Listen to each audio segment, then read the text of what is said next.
Man, SEC's fun, great atmosphere, great crowd. Glad we were able to get out of here with a win. Hard-fought game, both teams. There's a lot of Auburn people here. That's still a great fight either way. A&M people here, gig 'em. Great win.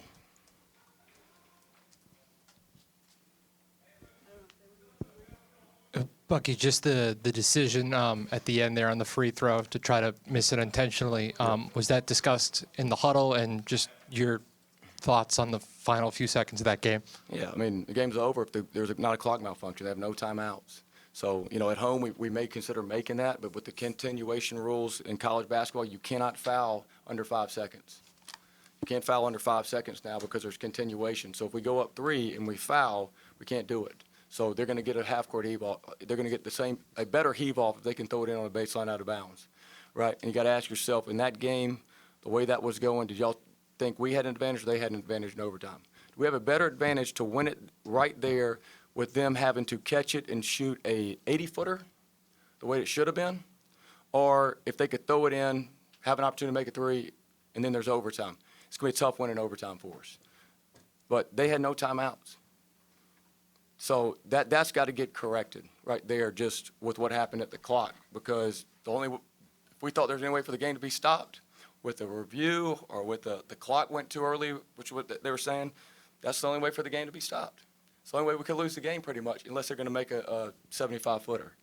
And so anyway, we didn't cover the last play well. We should have been tighter. We were trying not to foul, but maybe we covered it really well. There wasn't enough time to get it off, so maybe that's the best thing you can do. But I thought the officials in the situation, I think they knew the situation, that if it was close, it had to go our way based on what had just transpired the play before. Coach, I believe the deficit was 16 for you guys at one point in the second half. What led to the turnaround to make a comeback like that and ultimately win on the road? Well, I mean, 16 for us isn't much. We're a high-variance team. We shoot a lot of threes. We play a lot of guys. We play fast. We get up and down. We're a second-half team. We've been winning these second halves the majority of the year once we got in shape and started understanding our identity to who we are. We obviously shot the ball better. We got our offense going better, and we turned up our defense. They're a good team. They weren't going to quit, so it's what it is.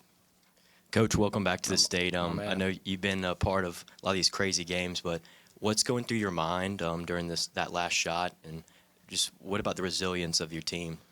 Yeah, I mean, the last shot was it was unbelievable, everything that had gone on up to that, but just because I could not believe the game was not over. I just couldn't believe. All of a sudden, I look up and there's a sideline out of bounds. Like, that was with no timeouts. That was crazy. And I mean, that you never see that, or you never would elect to do what we did in that scenario. But end of the day, I don't want to take away, make it one play or not. Our guys fought hard tonight and played good basketball. Look, we're playing good right now. We lost arguably our best player, Mackenzie Mbako. He missed the first start of the season. 2 of our 3 losses have been without him.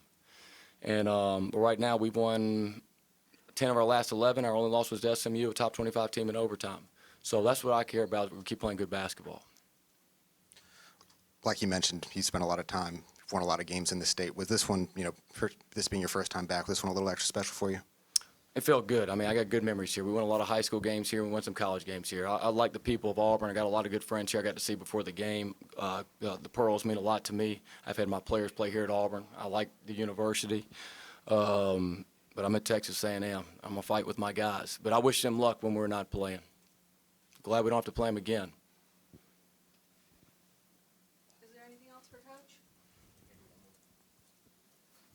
Coach, I just want to ask you real quick about Pop Isaacs. How much does he contribute to this team, and how has he grown for you this year?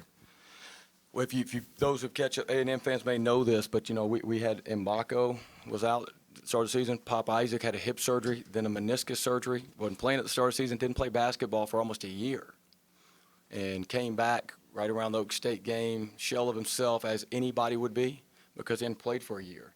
And now he's been able to practice, and he's getting his rhythm back. And I think that's the Pop Isaacs that you can see more on the regular. And what you did get to see, though, with Mbako was out early and Pop was out early and not playing as many minutes, these backups got a lot of experience. And, some of those guys that may have not had a ton of minutes that may not had a ton of minutes tonight, they were experienced minutes because they played some early in the season, and that was huge to hold it down when we were subbing. All right, that's all we got. Thank y'all. guys.